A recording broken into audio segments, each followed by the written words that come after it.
All right, we will proceed because it is now past 7. So good evening. It is now 7:03, and I would like to call the meeting to order. We are calling North Fair Oaks Community Council Study Session meeting to order. Roll call, please. Commencing roll call. Vice Chair Salmon. Who's online, by the way. Is he on there?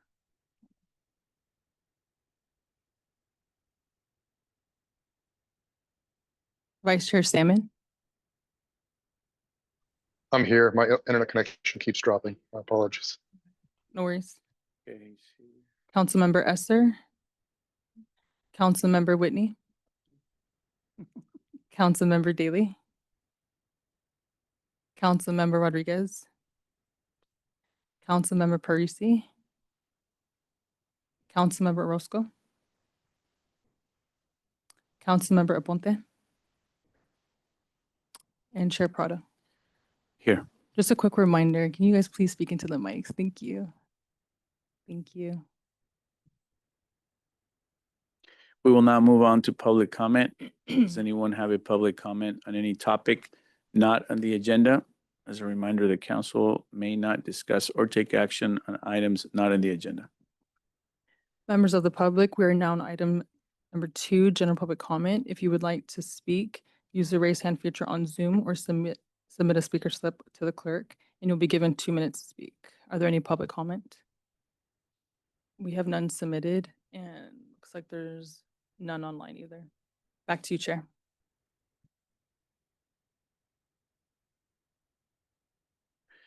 We will now move on to our only agenda item for the evening, item 3. Discussion 2025 North Fair Oaks Work Plan. Continued discussion on work plan goals. Pedestrian safety, addressing overcrowded parking, economic growth. Do we have the, I guess, a report?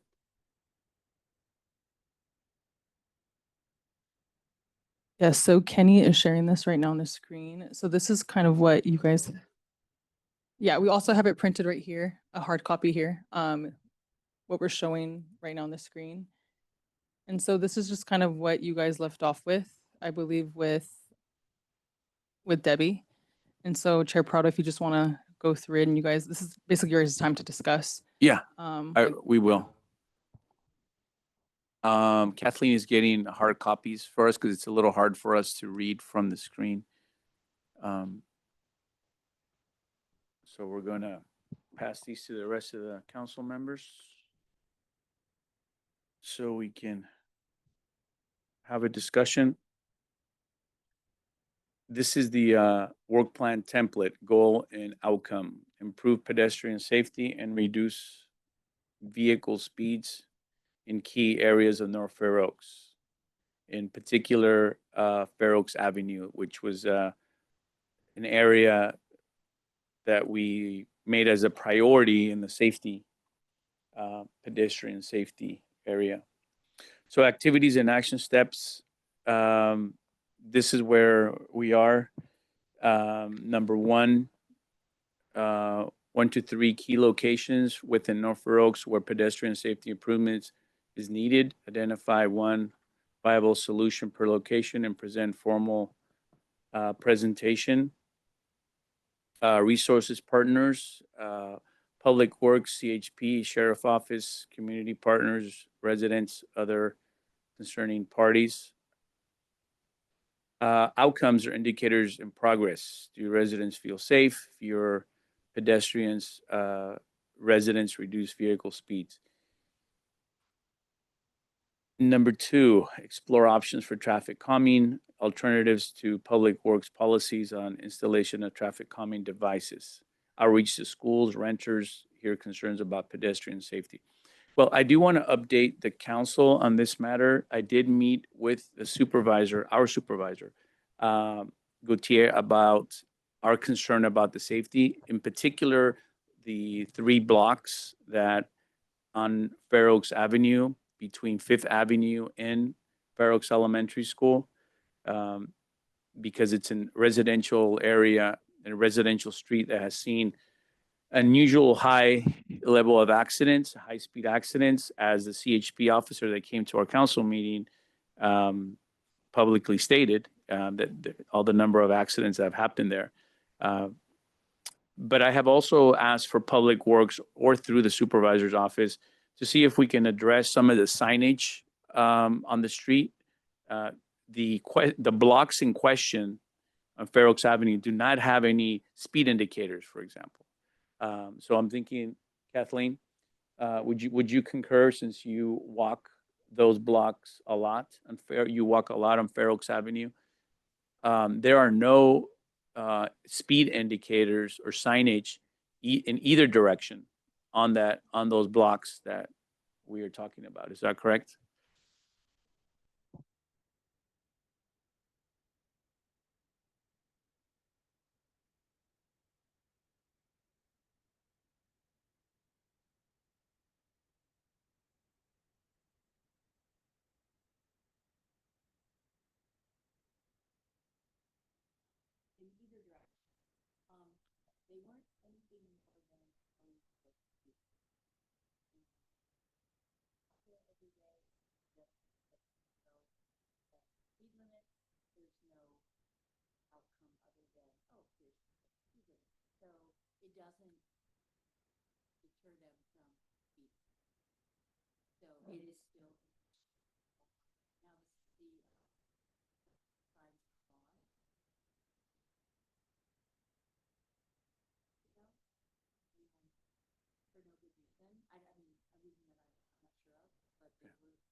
Yeah.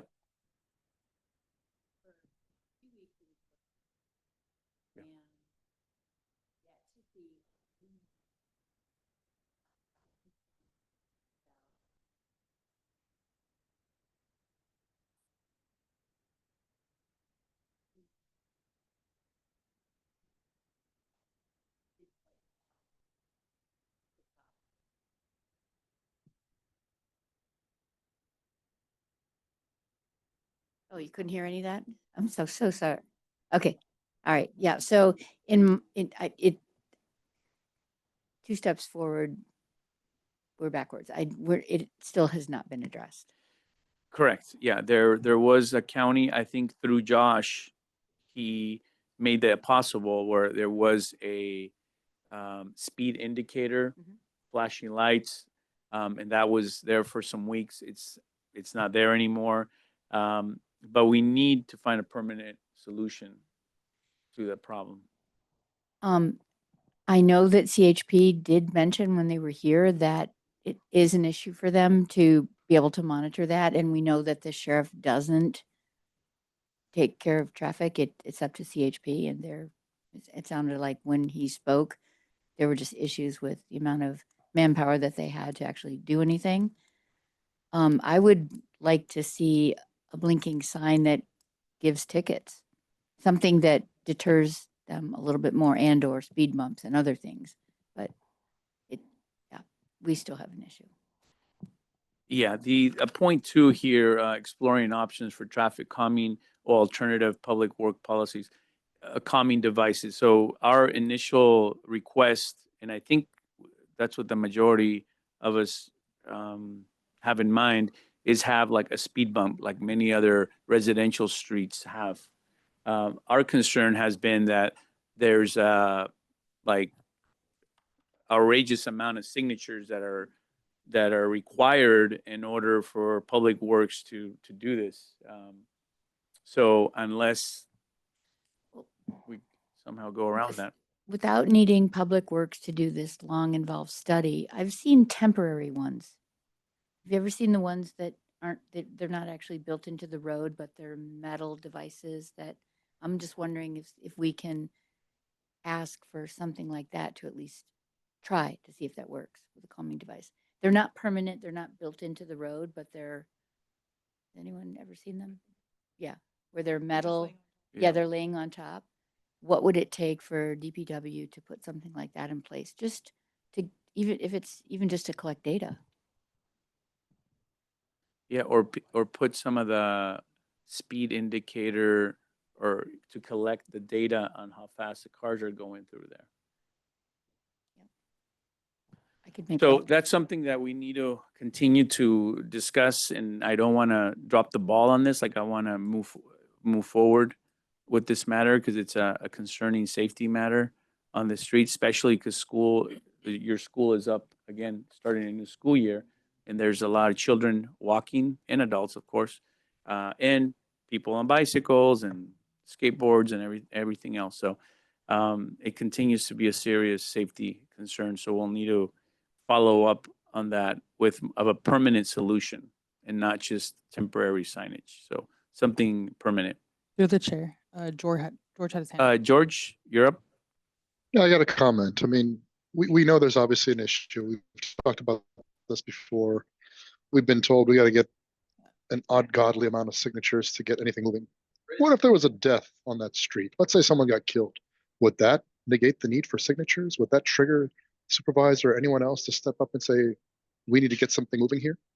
Because we know there's a problem. We're stuck. Why can't we just go to our support panel? I don't know if it's our supervisor or people above us. We're on the same panel and say, look, we just need some help. Let's skip the damn signature process. Someone's going to get killed here. Yeah, go ahead, Blair. You want to turn it on? Oh, now it is. Oh, cool. Yeah, don't martyr yourself just to get some traffic calming. The high school teacher from Menlo Atherton actually got killed on Middlefield while riding his bike, and that accelerated some discussion about bike lanes, but it didn't get them built. You know, How we many would- deaths do we need? Unfortunately, we have to talk about this, but at what point is someone's going to actually have some action here? Because we can't do anything. We're an advisory board. yeah. Can we just think we simply also have have to Lisa be ask DPW and just have her ask them to do this? I mean, can't she just ask? We can just ask. I think it's unfair to just say to the supervisor, go do this, because Well, she's we're not got saying go do DPW. this. We're saying, can you please ask DPW? I'm by no means saying go do this. I'm saying, can we get the wheels in motion with the supervisor's help to do this? Or at least do the study with DPW?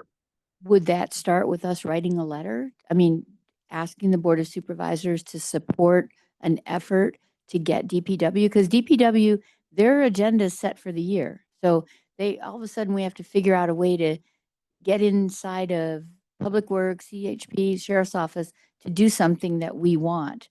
But we can't just say at this meeting, this is what we want. We have to do something more, write a letter. I mean, it's not just us saying it. We haven't I produced agree. anything. I think at minimum, to follow your lead, if we do write that letter, I'll stand behind it, requesting supervisor ask for assistance or next steps through DPW. I mean, she's our channel to get things moving. So if we can get her to support us on this, it'd be one step forward. I just want to add it's totally appropriate to ask people that live adjacent to the area. I asked one time they were repaving a couple streets on my side of the train tracks, and I said, why are there no sidewalks?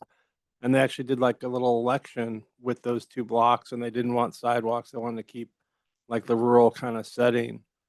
And I was thinking like ADA access, safety. But I think it's more powerful if people within like a couple blocks vote and have say that we want this, because we're just people in a room that think we know what people want, and we may not really know.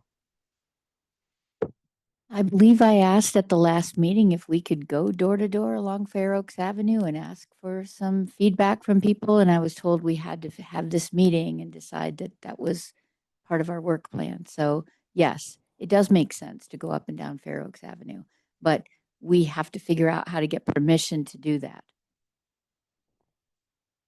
Okay. Can we do that in parallel with a letter requesting a? And if we're gonna do that, we might as well collect the signatures that are required to do it and get it done that way. whether or not they're renters or the owners of the houses, What? it doesn't matter. They see this traffic every day. Okay, I think we know what the problem is and that we will continue working for a permanent solution, not a temporary one. I think the temporary signs were great, but it doesn't solve the problem. It's just a Band-Aid on a more serious wound, But unfortunately. what's our action item from this? What, we just talked about it. What is our next step? Are we Can I gonna help send a frame letter Yeah, in the addition discussion to for you, missing Randy? neighbors? So this study session, your agenda is to discuss the 2025 work plan. So that is your ability to come up with these activities and actions that you want to work on over the course of the next year. So you're not necessarily, this discussion is perfectly fine, but the purpose is not necessarily to solve the column on the left. The purpose is to develop what will eventually be an approved work plan to allow you to do the things that you're discussing. So if it's on the work plan, for instance, you could agendize an item that requests Public Works to come, at which point you can ask them about what is required to add traffic calming measures, or take up the item to have the board or have the commission approve community outreach.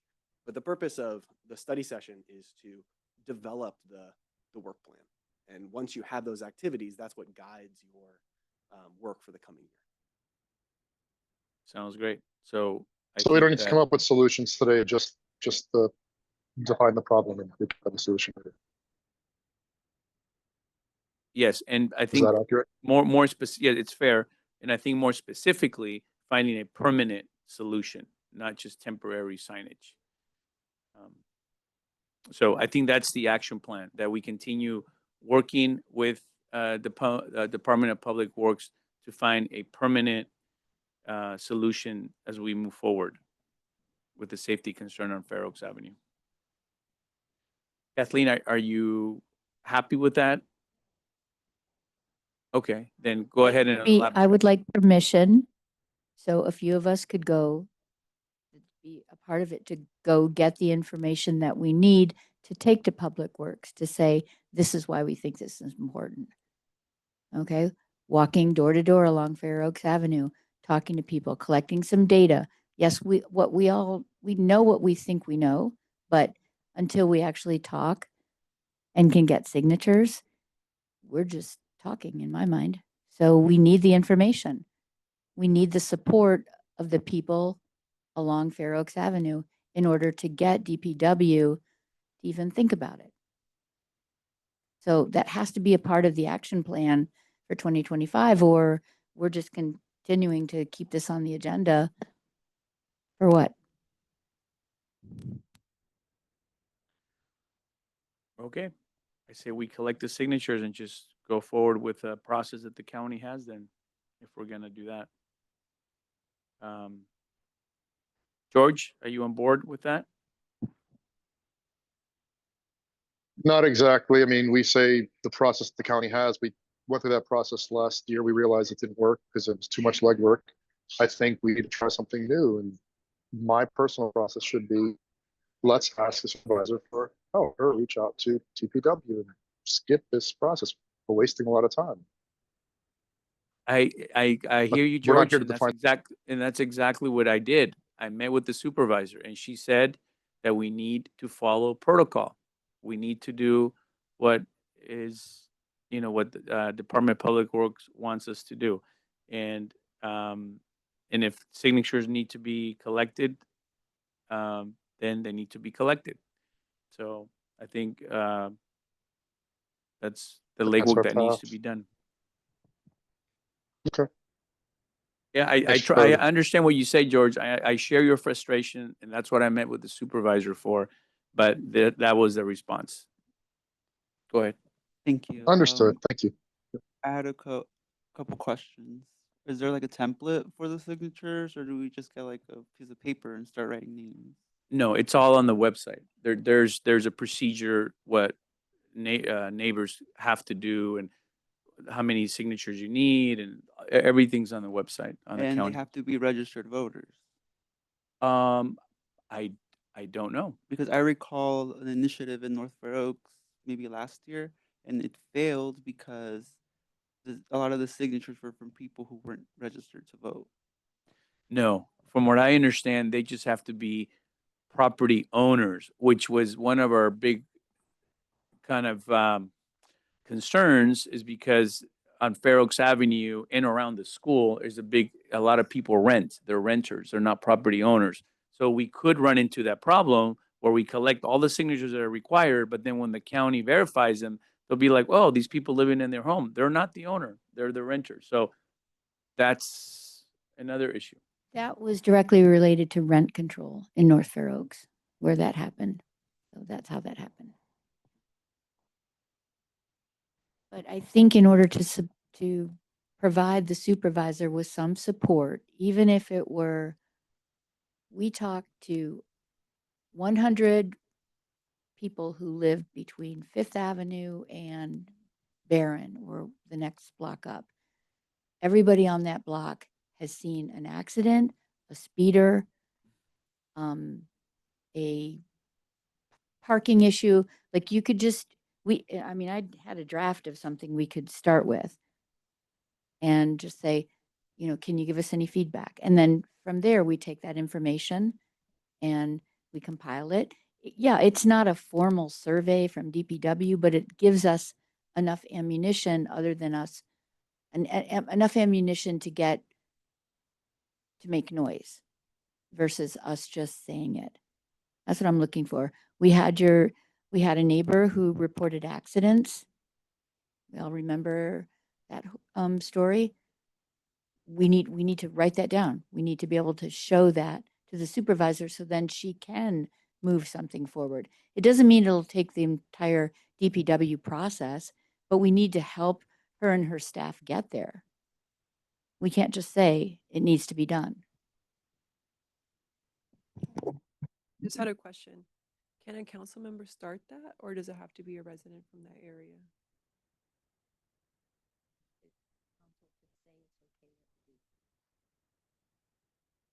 Yeah, I think, well, we can't do that now because this is a study session. Deputy, is that right? We can't have action items or vote on things right now? Chair, correct. You don't have action items today, but what you can do is discuss what you want your activities to be for the coming year, which could be reflected in the work plan that you ultimately approve. So if you wanted to either revise number 3 or add a number 4 that goes into greater detail about what that outreach and surveys looks like, you could do that. Not at this meeting, but discuss having that be part of your final work plan. Okay, then I think we need to like officially make that part of our work plan, that we move forward with the signatures and we find a permanent solution to this. So I think I agree with you, Kathleen, but I think of walking and talking, but I think we need to collect the signatures because we've already made enough noise. And I understand what you're saying. We already made enough noise. We had the principal of your school talk. We've had residents talk. I mean, we made all the noise, but we need to follow a process that's there for the county. The county supervisor said, we have a process for what you want done, follow the process. That's what was said to me very clearly. So we need to follow the process. So we can get all the signatures you want, but we need to, like, if we're gonna do all the legwork, then let's make it count. Let's do it right, follow the process, get the signatures, and then move forward. So let's make that part of the plan, that we, in a very near meeting, we agendize this item and then we make it an action item. Is that good, Kathleen? Because we cannot decide that tonight. It's not an action item.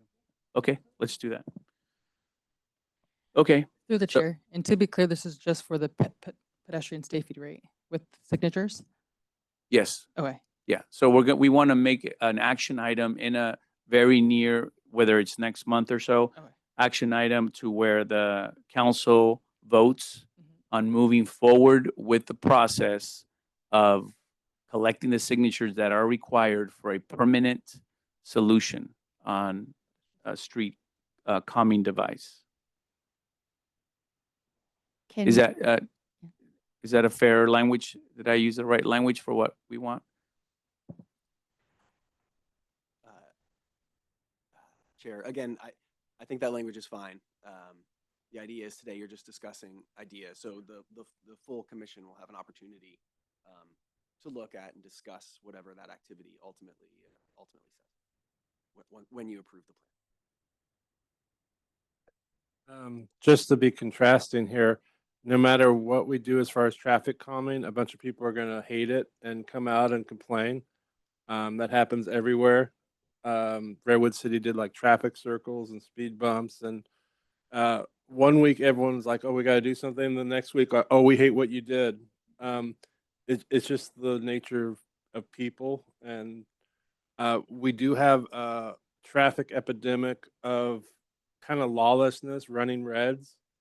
I think that's a huge danger for pedestrians and cyclists because a lot of people just it just turned red a second ago. I'm gonna run it.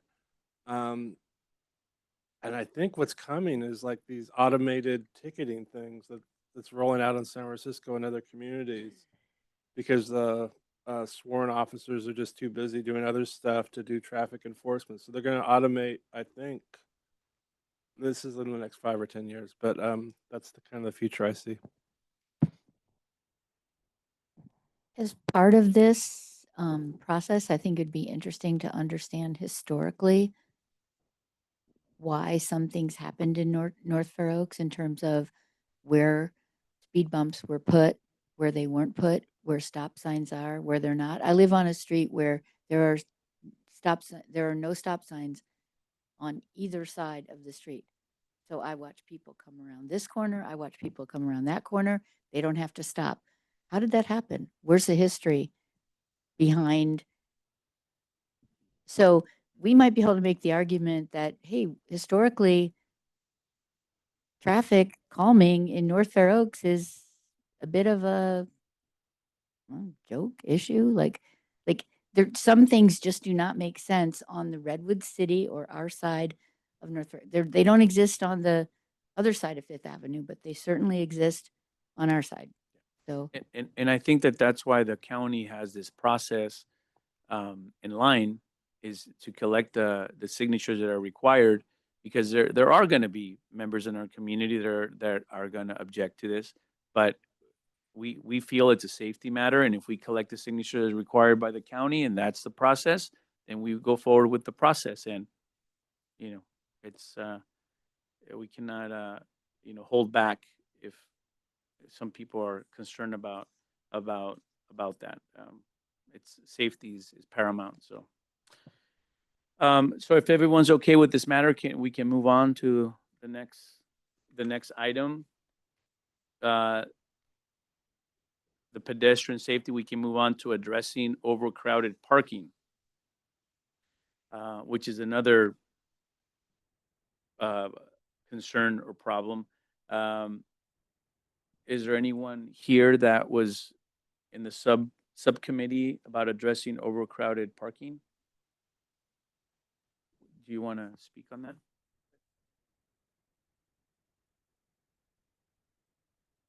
once again, I was kind of hoping we could do a little bit of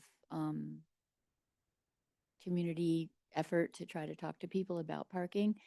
As I walk on Fair Oaks Avenue, the school that I'm at, there are 100 staff members and 40 parking spaces. So you have, on any given morning, 50 people looking for a place to park. We have people along Fair Oaks Avenue, along Second Avenue, along all of the different streets, putting a garbage can out to make sure that no one parks. So when they come home, they have their parking spot or they're saving it for later in the day or things like that. I don't want to get into an enforcement issue over parking, or, we know that the idea of trying to get permits and things like that would be a little hard to do. But once again, I've often thought, what about community outreach? Like, I would like to go door to door and ask the people around the school, hey, if a teacher had a placard in their window that said, I'll only be here from 7:30 to 4. You know, would you be willing to let us park there? Like, trying to look for ways in which business owners and residents along or in North Fair Oaks would try to help us get a little creative when it comes to the issues that we have. Because there is parking. It's just that people put their cans in front, they block driveways or don't block driveways. Having walked around, there's a lot of different things that could be fixed. The business owners who park in front of their business on Middlefield, they need to be shamed a little bit. Like, come on, like, what are you doing? Like, don't do that. Like, you're not helping the business community by parking in front. So I think it's conversation. Well, first of all, and that's a big problem in North Fair Oaks, at least in my neighborhood part of North Fair Oaks, not of all North Fair Oaks. People put different objects in front of their house, and that is completely illegal. That needs to be enforced by the sheriff. People cannot do that. The parking lot in front of your house does not belong to you. It is not your property. You don't get to block it off for your own personal use. And yet it's everywhere and it's not being enforced. Yeah. And it's not being enforced because people are not on the phone with the sheriff and calling code enforcement and say, hey, I have 4 people on my street and they all put their cans in front. They want no one else to park. It's not legal. So it's just an enforcement matter. But if people don't call, then it doesn't get done. That's one problem that you brought up. The other problem on Middlefield Road, most business districts, just take right here, downtown Redwood City. There needs to be a metered parking, whether it's 2 hours or whatever it is. There needs to be just to keep business flowing. You know, you can't have business owners or whoever, even residents, park all day in a business district. Like it needs to be flowing. So most business districts and a lot of towns, smaller towns, have meter parking where you can park for an hour or 2 hours at a time, and then you got to move on. That's just my opinion. Anybody else have a comment regarding parking matters? Well, Middlefield Road does have a 2-hour limit. And I know now with the parking space next to the mural, now they're gonna enforce a 2-hour rule. But have you seen actually vehicles? Just to get add to ticketed? what, Yes, I have. You have seen that. Okay, 'Cause I good. have gotten tickets there. Okay, good. Well, then there you go. Okay, I'm glad to hear there is some enforcement of something going on in North Fair Oaks because, code enforcement in North Fair Oaks has been notorious But what happens? forever. Whether it's housing, parking, it's bad. Go ahead. What about those who work there, like those who work in greenhouses, restaurants, businesses? What can we do for them? Can they get like some type of plaque or something that they can put in the dashboard? I think that's something like that needs to Working be worked out. 8-hour shifts. Exactly. You're working 8-hour shifts, you work there. So that's something that is that the Department of Public Works probably, I mean, I don't think that this is something unique to North Fair Oaks. It's got to be the same problem that other communities have. I don't think we're unique to this. No, I think it's that people don't think they should have to walk 2 or 3 blocks. Yeah. It's a mindset about walking. No, it's a mindset about walking. I tell teachers all the time, go down 2 or 3 blocks, you'll find parking. And walk. Like, and so it makes me wonder if there isn't some sort of community education plan that might help this. Talking to people, putting things out there that say, hey, do you realize that, you're doing a disservice to a whole bunch of people by making it convenient for you to not have to walk. But that's California on cars too. Through the chair, George has his hand up. George, go ahead. I know you have a lot to say regarding this matter. no, actually, I just Sure. wanted to agree to a lot of what you guys were already saying. When it comes to enforcement, maybe I'm wrong, maybe the numbers have changed. Last I heard, we only had 1 officer assigned to North Fair Oaks. And so in addition to the emergency calls and street enforcement, we may need some additional support on that side. I've already pushed numerous times for a parking structure. I still stand by it. I'd love to get some support on the supervisor side for that. But yeah, I've said my piece. Yeah, and along the, I don't want to cut you off, George. Were you done with that comment? I am done. Thank you. Okay, I don't want to be the bearer of bad news here tonight, but one information that was shared with me during the meeting with the supervisor is that the county sheriff's office, substation office in Middlefield Road will be closing. So that means we'll have less presence.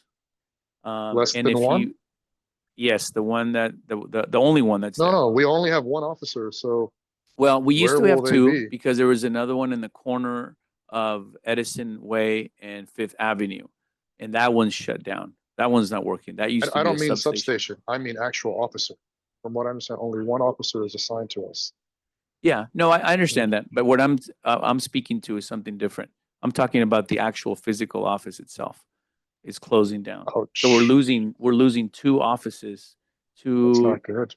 no, it's not good at all. And that's not cool. And I would like to have a future action item regarding this because as a council, we want more presence, not less presence. And we're going from having two physical offices of sheriff's department to zero.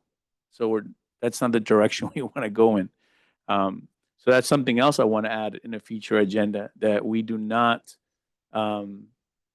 approve of this. I don't know if it's a budgeting issue. I'm assuming it is. I don't know. There's a lot of things going on with the sheriff's department right now. But we certainly don't want to be the ones that are being cut because we feel what we need more law enforcement where in our community, not less. So they're dumping all I don't know this how the rest of the additional council. housing and have requirements for severe mental challenges and other things that, you know, tend to bring some crime elements with them. Yet we're cutting resources where we need them most. It's disturbing. So George, I have a question for you. As a business owner in North Fair Oaks and as a resident, because I know you live there as well. But do you feel that the metered parking that's on Middlefield Road now is working, is effective? Is that a somewhat of a solution to that, or what is your take on that? I don't know. I have zero data, so I can't speak to. I can tell you about sentiment, but I have zero data to quantify my answer. I will say that the parking lot for the weekends, the restaurant Esquina, that is used quite a bit, and the restaurant tends to be pretty full on the weekends. But customers are regularly struggling and saying we just can't find parking. So many of them come in, or they'll try to find parking, look around the block a few times, and leave. I hear that often. Okay, well, thank you for that information. I'm wondering if OCA or and NFOCC could sort of do some sort of education campaign around what we've been talking about. You know, don't leave cans in front of your yard. Business owners, you know, consider parking, ask employees to park around the corner, like do some sort of awareness campaign on how parking has negatively affected North Fair Oaks over the years, because it's been on the plan for how many years? Like forever. Forever. And so, and we're still waiting for whether or not we'll ever get a parking structure. We still have the problem. We've talked about permits, but what if we did some sort of outreach campaign that I want to use the word guilt people into rethinking what they're doing by selfishly not looking at the parking problem. The thought. I think the communication is key. So, yeah. But then we come across the same issue of the enforceability. You know, if we only have one community officer for all of North Fair Oaks, it doesn't matter how many rules you have out there. If they're not going to be enforced, then how effective is it going to be? Are there any questions or comments on the addressing overcrowded parking? The one thing about the enforcement that bothers me a little bit is that if you get a $60 ticket and you make $25 an hour, that $60 ticket is super expensive for somebody who's making, just barely making it. So yes, it's an incentive to not do what you're doing, but it's also a penalty if that's the only place you could park and you still have 2 blocks to walk. I mean, which is why enforcement with fines is something I struggle with a little bit.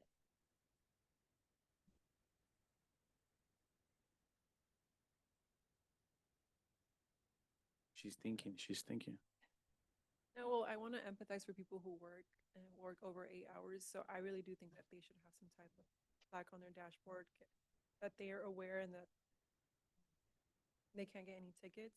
And then there's the other side where people do take advantage and they do put those for garbage bins. I didn't know that was illegal actually. Now I'm learning. But sometimes there's situations and there's reasons why they do that. Because maybe they're come late from work and they don't want to park 3 blocks away and walk at night alone. So I understand both situations. But I did have a question. I know this has been a conversation for over a year, and I know you've been advocating for parking structures. Is there something else that has been done in the past that has worked?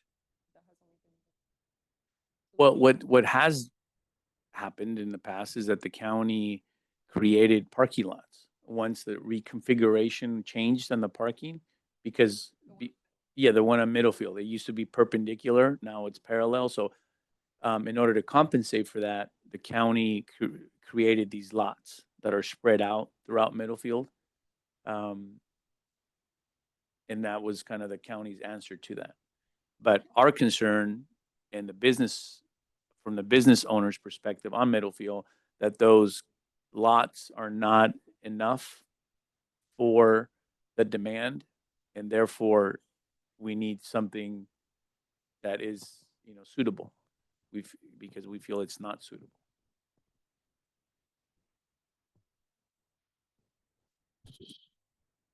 I took some urban planning classes and they have a central business district and a neighborhood business district, and like Los Gatos and Menlo Park, Willow Glen, places like that. They did a benefit assessment and did a parcel tax, and then they set up a series of parking lots behind the main shopping strip. This was like common in the 70s and 80s. And now like Menlo Park's looking at converting that into like higher density housing and then maybe some high rise garages. I think University was like that in Palo Alto, but they've converted about half the surface lots to higher density. It's kind of a big enterprise. You got to do like a parcel tax 2 or 3 blocks deep to afford all this stuff, and you have to actually buy a lot, remove the buildings, and set up this parking structure. We don't have sufficient parking. I only know of the Mural lot, which is close to like 3 places I shop at and go to. I got the dentist, the haircut place, and another thing I go to. I think we need another lot that would be public. We're kind of like beggars where the county has to subsidize us rather than the businesses and everyone doing the assessment and doing it themselves. I don't know. Just a little historical perspective. No, thank you for that. And just to inform the council, because we are talking about this matter now, I did bring that up to the supervisor, and there is a church right across the street. George, are you on?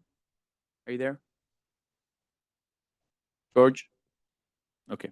There is a church, a Christian church there, a Middlefield. I want to say, next to Esquina. And that church has a very large parking lot in the back. and it's empty all day, every day, except when they have religious services. So why can't the county rent that from them and make it public during, business hours? And then if they want to close it down during when they have religious, services, whatever, then that's fine. But that's something that the county, so I did ask the supervisor to look into that, and her staff are looking into that, and I do hope that they bring that information to us soon. Um, and directly what you were saying about finding parking.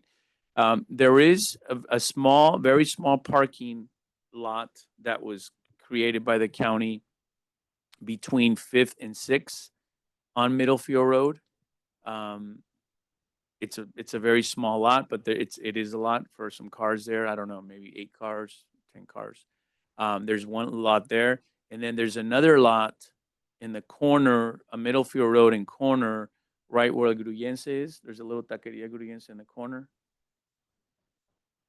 That is public county parking behind that, yeah.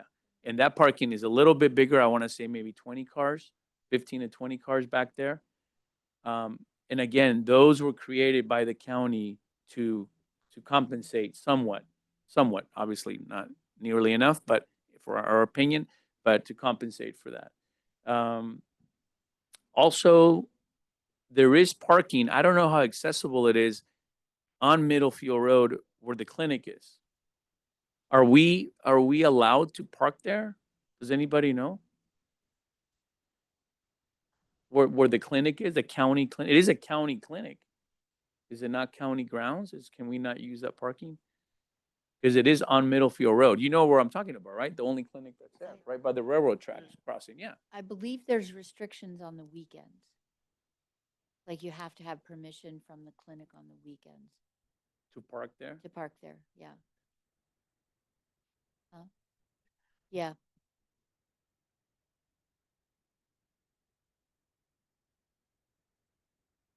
Come on. Can you speak into the mic, please? Thank you.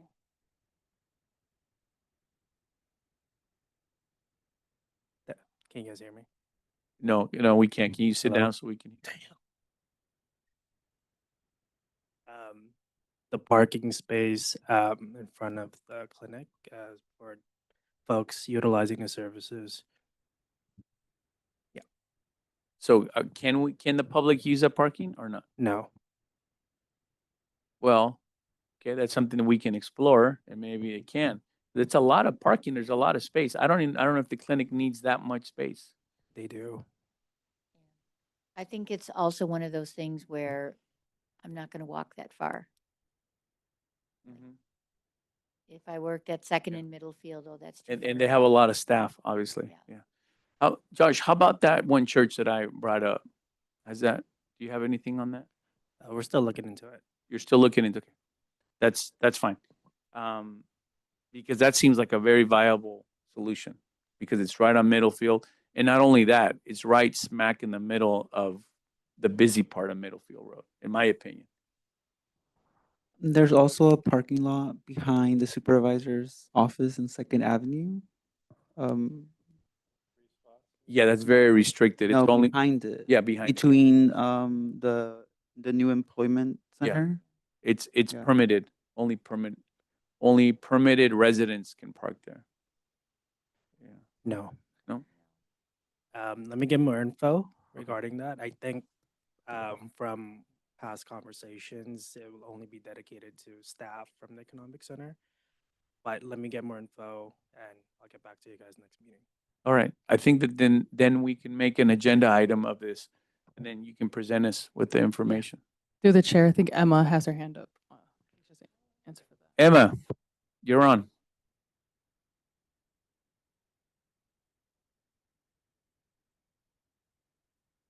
We can't hear you, Emma.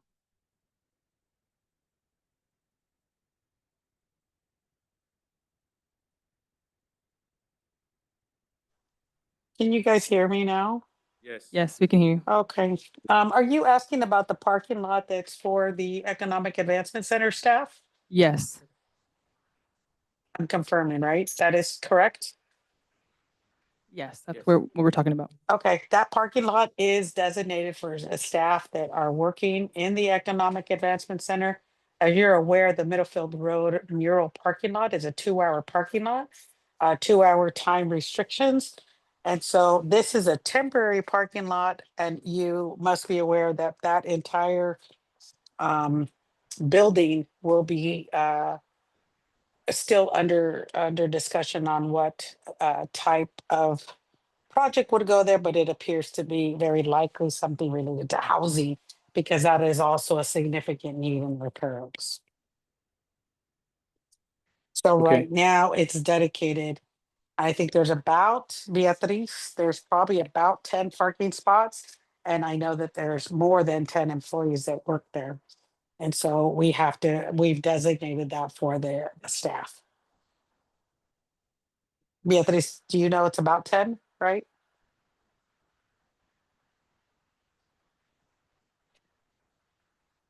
Okay, thank you, Emma.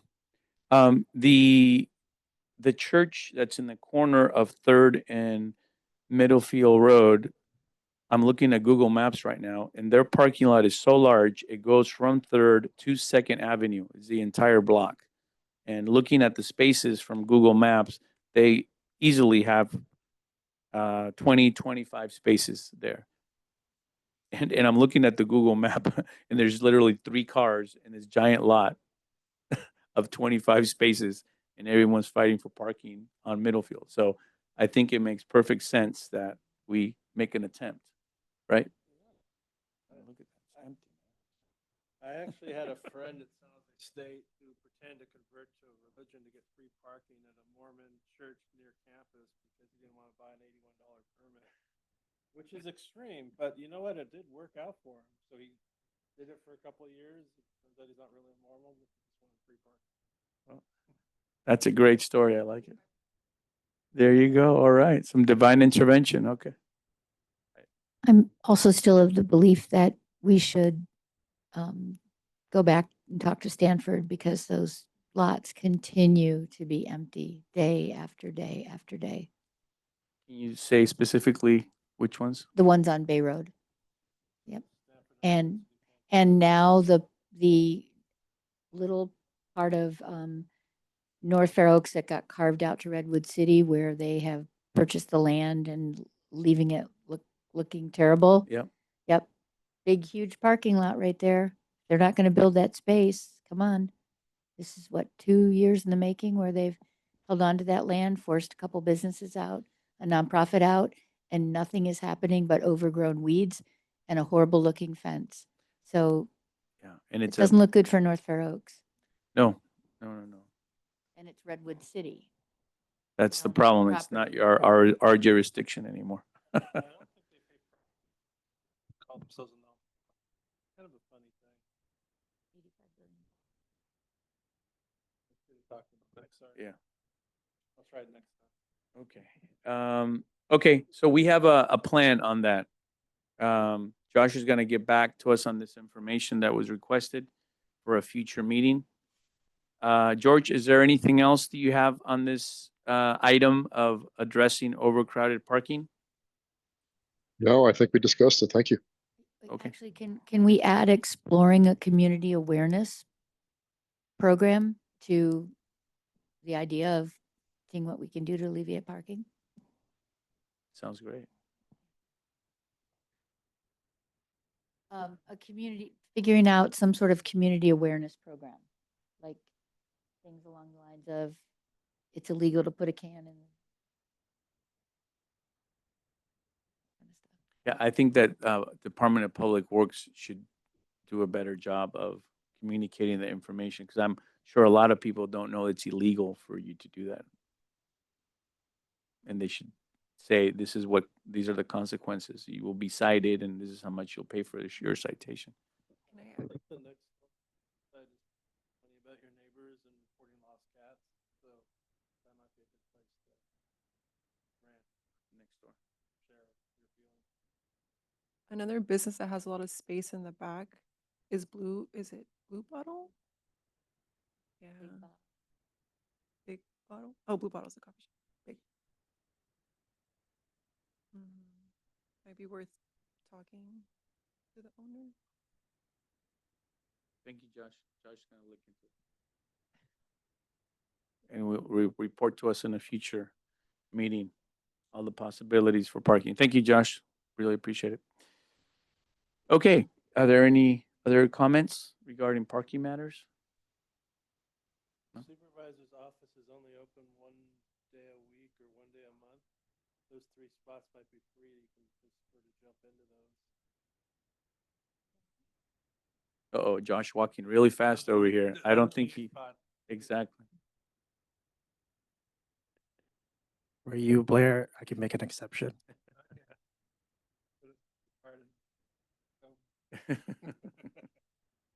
Now.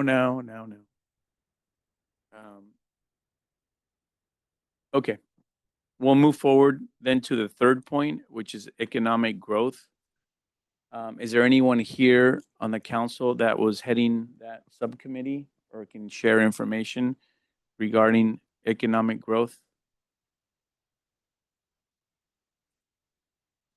George, were you part of that subcommittee for economic growth?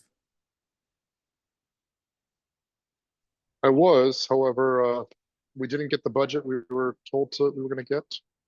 That did not get passed over. I also heard that the office on Middlefield Road that that was kind of for economic growth and for business is now closing as well, or has been closed. So yeah, I don't. Okay, so there isn't much to report on that. George, I don't know if you were aware, but years ago there used to be like a North Fair Oaks Business Association of the merchants there. Are you aware that that existed, or do you know if it's still going on? I am not aware of it now. Josh, do you know anything about that? Like a business association in North Fair Oaks of the business owners along Middlefield Road? Yeah, this is just thinking back a long time ago, 25 years ago, when I was a legislative aide in North Fair Oaks. There was like a business, I want to say it's some sort of a chamber of commerce of sorts, just along the businesses. With their encouragement and support, it was the whole idea of the Middlefield Festival, because it was an opportunity to promote Middlefield Road businesses. So this was 25 years ago when this happened, and the festival was very big, and Middlefield Road was closed down every year for this festival. But I don't know if there would be an interest in the community to start an association of the business owners, because there's been a lot of new businesses on Middlefield Road. Through the chair, Emma has her hand up. Emma?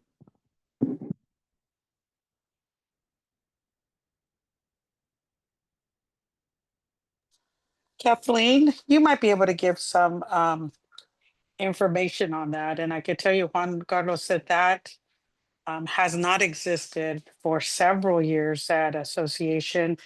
And I know that there has been some effort, and Kathleen might be able to speak to it. But we actually, the county had brought in a small business development and try to really cap and create and see if there was interest in an association for North Fair Oaks small businesses, and there was not an interest. However, the city of Redwood City Chamber of Commerce does support North Fair Oaks businesses if they're interested, but there has not been interest in the last, even when we were doing Middlefield Road Improvement Project, of creating or generating a small business association within North Fair Oaks. Emma, can you share a little bit more why? I think it's just because they're small mom and pops. I think people didn't see value added to it. And I know that there has been a large interest in even trying to bring businesses together, but as businesses became smaller, I think that, you know, whether there was a cost associated and what does that look like? I think that collectively, I think for many reasons, there wasn't an interest. But I know Kathleen had done some effort and some energy, and I think there was a work plan. And correct me if I'm wrong, even Bo might be able to pull that up about 2 years ago. That was, or a year ago, that was one of that was one of the North Fair Oaks's priorities or part of their work plan. And that didn't get much traction at that point as well. And I want to say that was within the last 2 years. And Bo could Yes. have the details of when that happened. It was a part of the work plan when I was chair. George and I were working on something, and actually Josh got involved as well. I think particularly for North Fair Oaks and the businesses along there, as Emma just said, they were small mom and pop businesses. A lot of them are small mom and pop. And so I believe it has to really come from those businesses. They need, instead of us telling them what they need to tell us, what they need, instead of like going in and saying, create this association, you know, do all these things, puts a formal process in place. When you're a mom and pop and your numbers and your papers and everything you hold really close to you, you don't want to share a lot of information. I think there is interest in doing things together as a group. I think it has to be more homegrown and come from Renaissance or Job Train or somebody, not the council, because I think they look at it being more of a government thing. So I think it's something that the council could support over time, but I feel like it has to come from them first, not us telling them what they need. They tell us how we can help them. And so there was interest from a couple of the different business owners, and I think Josh can share that too, where if somebody just went back and said, hey, do you want to start this at your level and then let us know how we can help? I think that was my approach, and I think we just reached an impasse on what the approach should be. But yes, it was a part of the plan. But It was a I big think- part of the plan, Kathleen. Okay, it was a big part of, yeah, it was, yeah. But We I did think we quite a just, bit of, no, we did Yeah. quite a bit of effort on this. but I think we just, To add to what you were saying, go ahead.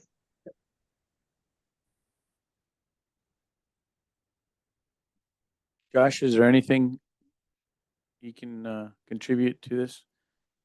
As far as any businesses that were interested in potentially creating a association for Middlefield Road businesses? Thank you, Josh. Can you guys hear me? My signal cut out for a moment. Yeah, we can hear you. Okay. Now, just to add to what Kathleen and the team was saying, we did have several meetings on this. We tried to set up several events. Kukos was the main business driver behind all this. We had a meeting with a lot of people there, collected a lot of email addresses, met with several business owners, and there was a big drive to get this going and continue on with events to keep driving business in the area. We're also $5,000 from the county to keep funding this, and that never came to fruition. And so it just kind of died off from what I saw. It wasn't funding to keep it going. Okay, so it sounds like it was a lack of interest then. Lack of funding, not lack of interest.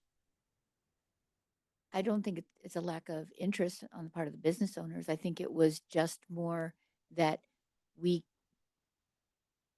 quietly go to a couple of the new businesses and say, hey, there's some interest. If you need our help, here's a list of all the business owners along Middlefield Road. Whatever we can do to support you, we're not trying to tell you what you need to do, but if you're interested, we would offer some support, not financial, just, you know, making it happen, similar to how the grant that the Community Office of Community Affairs got. It started by a few people saying things, George and Mariella and others, and it just grew from there.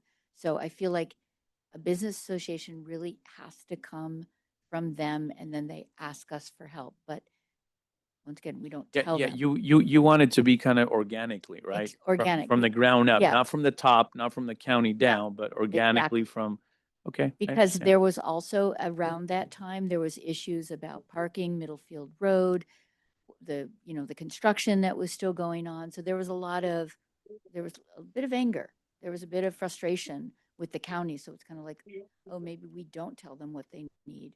We step back. Well, maybe it was a timing issue because of everything going on. And Juan Carlos, if I could add, this is Emma. Yeah. And I think Kuko's and between Kuko's, George, as well as Kathleen, all small business owner experience, two of them having businesses on Middlefield Road. I think that the idea was it was being led organically because they do represent the North Fair Oaks business community, at least two of the three did at the time. And so, for many of these small businesses, they don't know where to start. And so this was towards the latter end of Supervisor Slocum, his term, and Josh might be able to add more, but I know that he, supervisor, kind of allowed that and provided that resource available temporarily. But again, it could be timing, it could be a number of different things, but it's not the first attempt because we also attempted working with the Small Business Development Center out of Skyline College, who also try to seek funding directly from nonprofits and philanthropic, and went around to the community. And this had to be about 2018. And again, it just didn't take off at that time as well. Then you had COVID. And then again, towards the latter end of Supervisor Slocum's term. So I know within the last 6 years, there's been at least 3 attempts in the last 6, 7 years. Okay. So it's Thank not you. for lack of not trying, is my point. Understood. Thank you. Thank you for that information. So I don't know what the council would like to do with this or how we move forward. Do we just leave it where it is? Kathleen, any comment regarding this economic growth? George, do we just leave it for now and focus on the items that we do have at hand, or what do you want to do? I believe the supervisor is going door to door along Middlefield Road. I think we maybe wait for her to tell us what she thinks by talking to the business owners. If anything like that comes up, I mean, I think letting her maybe take the lead and then having conversations with her. I'd hate to see it come off the work plan. I think we just need a little more time and information, and then reaching out now that we have this video that you star in, we could use that as a way to show business owners, hey, this is what happens when community comes together, hand it off to maybe the woman from Empanadas and say, hey, you want to run with this? We're here. We can help you. Like, I'd be more than happy to sit and help them figure out what needs to be done when they tell us what they need. But I think this video is a great way to say, hey, look what happens when North Fair Oaks becomes a community of businesses along Middlefield Road. So that's my take. Well, that's a great lead in to our next item then, which is discussing the extending work plan from 2025 to 2026, because, well, we are already here in mid-September, and before you know it, we'll have the holidays here and the year will be coming to an end here soon and start in 2026. So I guess as my question is, as we move forward for the remainder of this year and beginning of next year, 2026, do we want to continue having these items that were discussed tonight as priorities as we move forward? Council, comments on that? I think it's important that you let new members of the council have a sense of ownership too. Every year there's a couple people that drop off and a couple people that join. And some people are really excited to do a whole bunch. And if their first 5 or 6 meetings, they're talking about something that they had no say in or no chance to add anything to the agenda, it kind of turns people off and they stop attending meetings after a while, and you get turnover. So I know things don't happen right away, and it's worth carrying things over as top priorities because government moves slow. Like it, unfortunately, just the pace of that stuff. But we got to make sure that we're inclusive with the new members that may be coming on board, because I've been there myself and I've seen other cohorts come in and they're all super excited. They want to change the world in the first 6 months. And you're just sitting there listening to people talking about stuff that you have no say in and whatever. Okay, great. So we'll let our new members of the council, our new young members, yeah, exactly. We have 2 here tonight. How do you guys feel about the items we're discussed tonight? Or are there other items that you feel that also need to be addressed as we move forward? Go ahead, Beatrice. I think these are good items. I do wish, I know last year in November, we said we wanted to have report outs every quarter. I feel like this year we didn't really do it. So I wish maybe even every month, just because I want to hold each other accountable.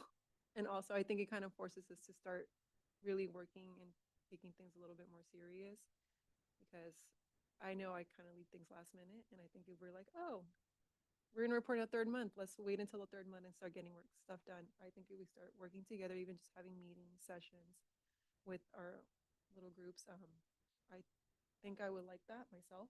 I don't know how everyone else feels. I know we all have very busy schedules, but I just think that there's a lot of things we want to work on, and it takes time. Thank you. How about you, sir? I think these are all good items. And I guess something to touch on. Someone mentioned the whole, I guess, the community feeling towards the county after the work on Middlefield. I guess it's just, I think it's been like a couple years now that all that's been done. But we have to work on, I guess, rebuilding trust from the community. I know there's been a lot of, since I've joined, there's been a lot of community events. I haven't been able to attend. I don't know if you guys were there, but I think it's also, we have to make an effort to show up to these, just to put names to faces, and of course we know the community through our own personal lives, but whatever we hear from the field we can bring here. And yeah, I think moving forward, like Beatrice was saying, just more report outs. I remember when I was looking at these meetings years ago, we would have, the sheriff's office here. And I think this is like my 4th meeting and we haven't had any report from them. And the supervisor here at the last meeting said that was pretty nice. So I think just hearing more about what's going on from, I guess, the county level would be nice. Yeah, that's all my comment. Those are great comments. To respond to your, Beatrice, we, as members of the council, have report outs every month. So I think we can include in our report out, update the rest of the council on our subcommittee. So I think we can just simply adapt that. And then also, I agree that we need to have more information on our monthly meetings from the sheriff department, just to keep us updated. I do feel like before we used to get more information. Yeah, at least quarterly. Just keep us information, like what are the crime rates? What are the accident rates? What's going on in North Fair Oaks? So I agree with you. I think all of us that we do need more information. So thank you for sharing that. Yes. I do have a question. Whenever either we want to participate in events or collect signatures or kind of hear from the community, can we present ourselves as council members? As in like, hey, this is for, this is for North Fair Oaks Council, like we're trying to collect data for us. Are we able to do that? Through the chair, you can certainly identify yourself as a member. The question is whether you represent, that you're communicating on behalf of the body, and you wouldn't be able to do that without the authority of the body as a whole. So you can certainly identify yourself as So we would all have to agree. Yes. I believe the bylaws, I was just looking at it. I believe the chair acts as the authorized representative of the council, unless someone else has been formally designated to act on that behalf. So if there's some specific outreach, community outreach that the commission approves as a body and wants to designate someone to represent the body, the committee, you could do that. But if you're just out in the community at social events and want to identify yourself as a committee member, you could do that. Just not represent that you're speaking on behalf of the committee. So like if I want to go to an outreach event and maybe do surveys for the community or getting their community's thoughts, we just all have to be on board that a council member can go out and do that? So through the chair, no, you can just do that. You can do that. The question is if you were going to, like a more formal example is if you were going to attend another public meeting and speak on behalf of the committee, here are the committee's concerns. These are the things that the committee once discussed or looked at. That sort of representation of the body would need the committee's approval. But if you just want to go out and conduct individual community outreach and represent that you are a committee member and get that information, that you can just do. Clarification on that. So if Beatrice and I were to go to the new Empanadas restaurant over the weekend, we walked in, said, hey, Kathleen, Beatrice, we happen to be on the council, but we're here just to really talk about how's it going on Middlefield Road. Do you think you'd ever have any interest in a business association? Can we have that conversation? Yes. We just don't formally say we're on behalf of the council. We're just there, as long as we don't say on behalf of the council. Yes, all of that information gathering. Again, if a quorum of you went out and did that, that would be a problem. But so long as it was just less than a quorum that was doing that, that's fine. And if we collected a signature saying, yeah, I don't like parking along Middlefield Road, sign a petition, is that against? I would recommend that something that involves like petitions and sort of formal, interactions with the county, I think would best be done through formal action of the committee. And since this is a study session, can I ask any question at all? Ish? Ish. Yes. Okay, so it's not related to the agenda though, that we're on, but it's study session, so we can, Don't say that. so 335 Spring Street was something that was just on the agenda for the supervisors. The foster youth. So a community member reached out, found my email address and sent me an email address. He also came to my house, knocked on my door, which was a little creepy, but we didn't answer the door. We weren't home. Wanting to talk about that project. And I think I'm the only one, I'm not in the 300-foot range, but I'm the closest resident to that address. How much conversation would I ever have wanted to have with him?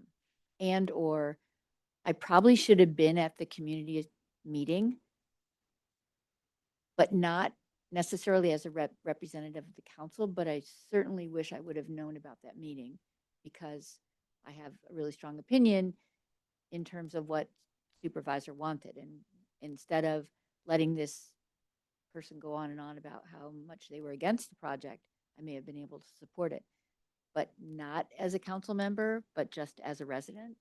Where do you draw the line? Or how do I draw the line?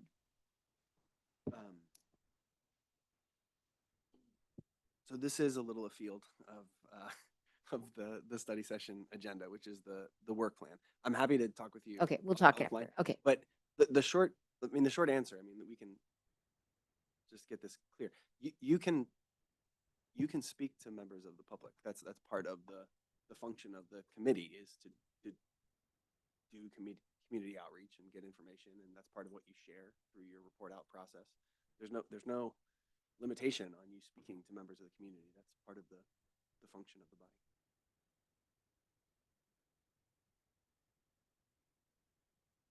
Is that good, Kathleen? Through the chair, Juan Carlos, this is Emma. And Brian, quick question. Could you just clarify? The council, if they wanted to do an official survey, even unofficial, just a writing of a survey, that should be brought forward as a motion, as an action to the council, correct?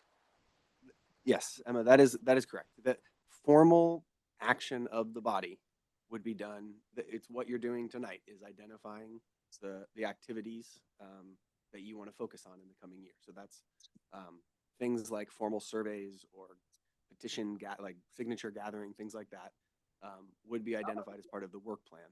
What I meant to talk to was more informal community interactions and outreach that you do as an individual council member. So confirming, yes. And then any item that's presented at the Board of Supervisors, just as a reminder to everybody, like 3335 and or any other thing that would be in North Fair Oaks, there's always an opportunity to provide public comment at those meetings as well. Thank you, Emma, for that. Blair? In the past, there's been like a few community festivals and we got like half a table and 2 council members at a time would take turns sitting there. So less than a quorum. And I think we had like the bound copy of the North Fair Oaks plan to like show or talk to people about. And we would just ask people how they feel about it. I think that's appropriate for us to do.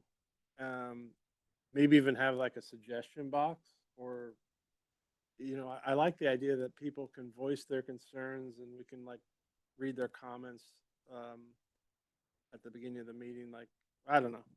I want to meet people where they're at rather than force them to come to our evening meetings if that doesn't work with their work and family schedules.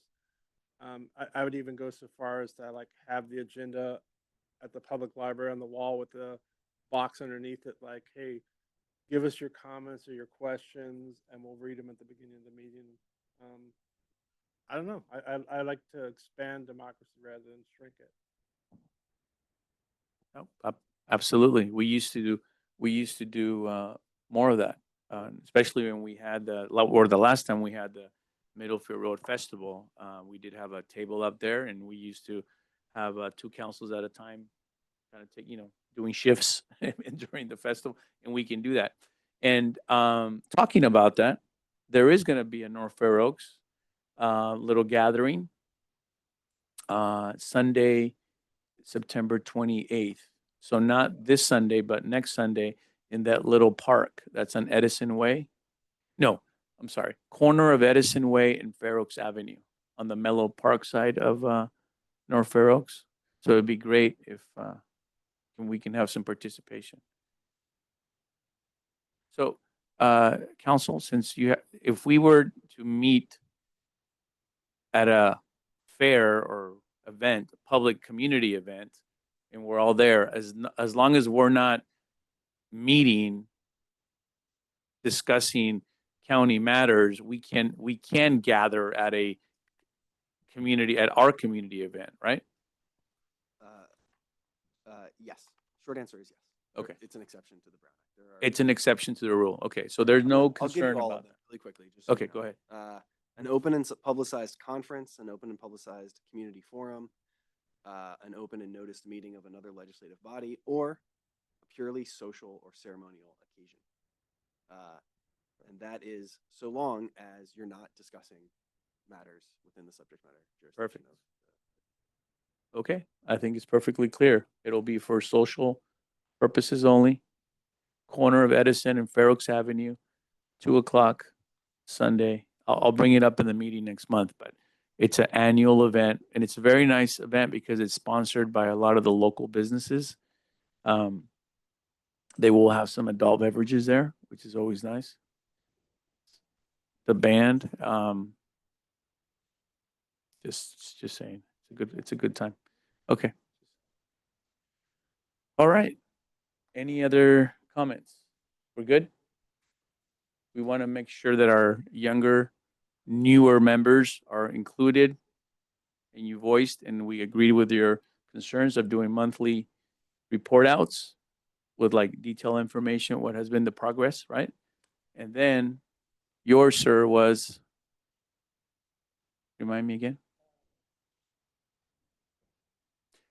Doing more community involvement, which we did in the past. So we need to kind of go out to the community instead of expecting them to always come to us, right? So that's kind of our motto and philosophy. Yeah, after COVID and all that. So we need to kind of go back to our basic roots on that. Great. And that is our, I guess, next steps, which is I'm just going down the agenda item for tonight, the next steps. And I think that that's where we are with that.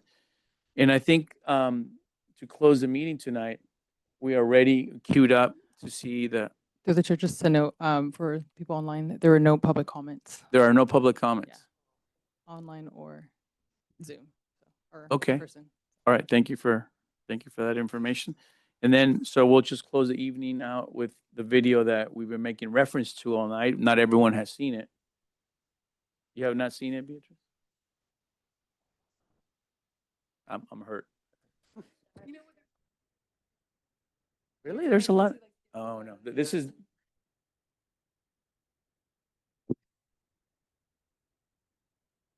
Okay, yeah, it's only 5 minutes. Okay, are we ready to roll? Wow, and I asked them like 5 minutes ago, are you ready to go? We will, Can you we'll dim make the it lights? 'Cause work. I want the full effect of it.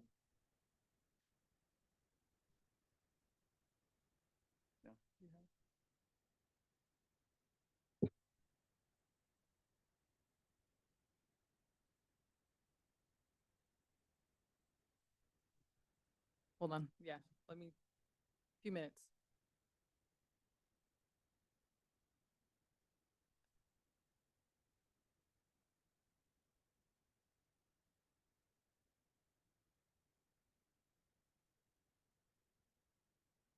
Yeah, if you go back to the email, it's a minute 18. Yeah, if you go to the actual, the newscast is like an hour long, but if you go to minute 18, that's where the story begins. So. Oh, yeah.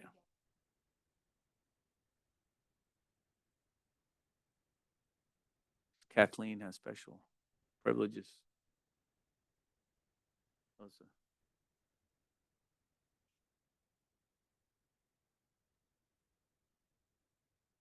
It's just in the email I sent out to you guys. I watched.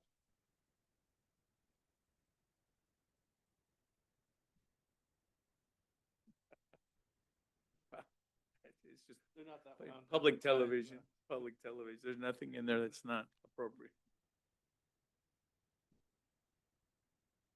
No, actually, that was filmed several weeks ago, and it took many visits to North Fair Oaks. I know in the video it makes it seem like it was just like one afternoon. No, it was several visits, and my participation was just several hours that we went kind of businesses to businesses, and a lot of those takes that you see there took many like retakes. So it makes it seem like, oh, it was just so. No, it wasn't. It was a lot of work. Oh no.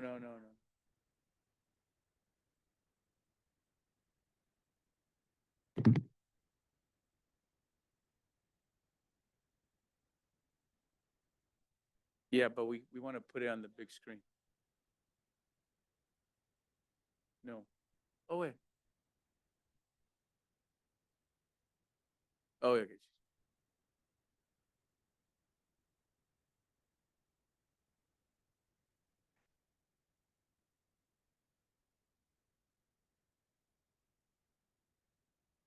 Second. 10 seconds of that. For my nonprofit work before I started teaching. I did a lot of work with. I started a nonprofit or helped start a nonprofit organization called Bay Area Gardeners Association, where I organized Tropical Gardens. This was like 25 years ago. And so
Welcome back. This month, we are celebrating Hispanic and Latin Heritage Month with stories that really highlight this community here in the Bay Area. And many of those communities have sister city relationships with cities in other countries. Yeah, but Redwood City's connection to a town in Mexico is so extraordinary, it even got a shout out by Mexico's president. ABC 7 News reporter Luz Pena went to check out what all the buzz is about.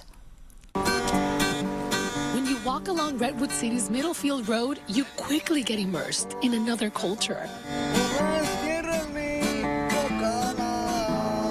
Like many residents of the Fair Oaks area, Francisco Torres immigrated from the Mexican city of Aguililla in the state of Michoacán.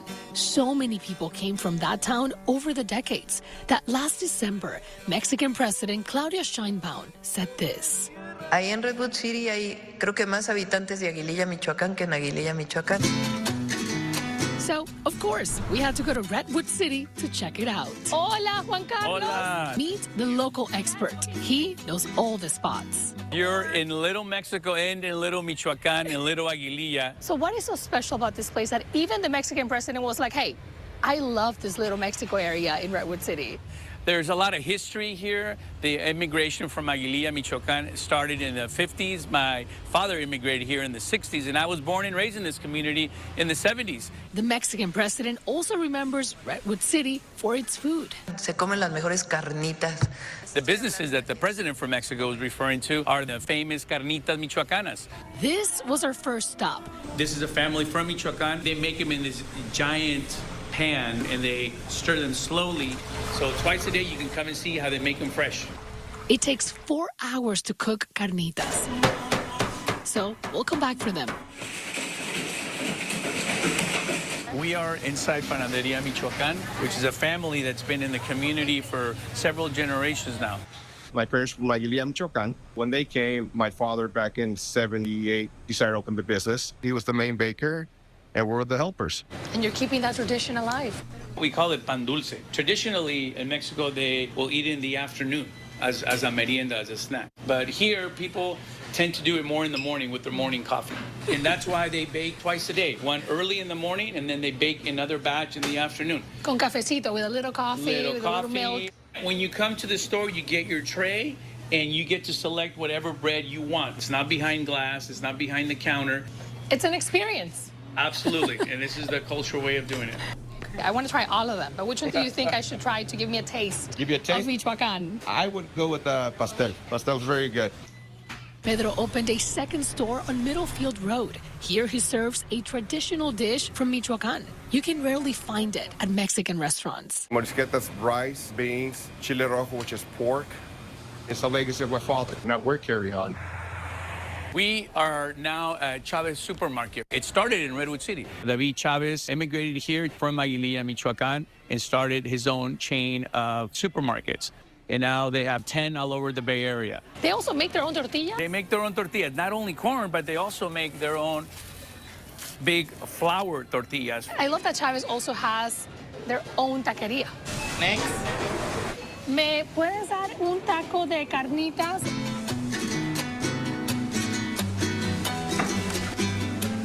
When Mexico's president was here, that was in the 90s. How has this area changed since Mexico's president was last here? The housing situation has definitely taken a toll here, and we see less businesses from Michoacan like I did when I was a child, for example, growing up here. There is gentrification happening here in our North Fair Oaks community. You would think Connoisseur Coffee was part of that change. But the Gourmet Coffee Roaster has been on Middlefield Road since 1984. It's as much part of the community as the Mexican shops. We have a real large local retail presence. A lot of it is the Michoacan community and Latino community, and we cater to a lot of their needs. A lot of them own the restaurants that we supply coffee to. They also supply coffee to Chavez Supermarket and El Sur Empanadas down the block. We also met Marianne Dupre. She sells Argentinian empanadas. She opened a cafe in the same location her dad had a grocery store in the 1970s. We would come after school, do our homework upstairs. I have vivid memories of the market. Marianne left to attend Le Cordon Bleu in Paris and later worked at the French Laundry. But this neighborhood called her back. I just thought it would be such a great kind of full circle moment for me to come back and introduce my product to this neighborhood and kind of build on my parents' legacy.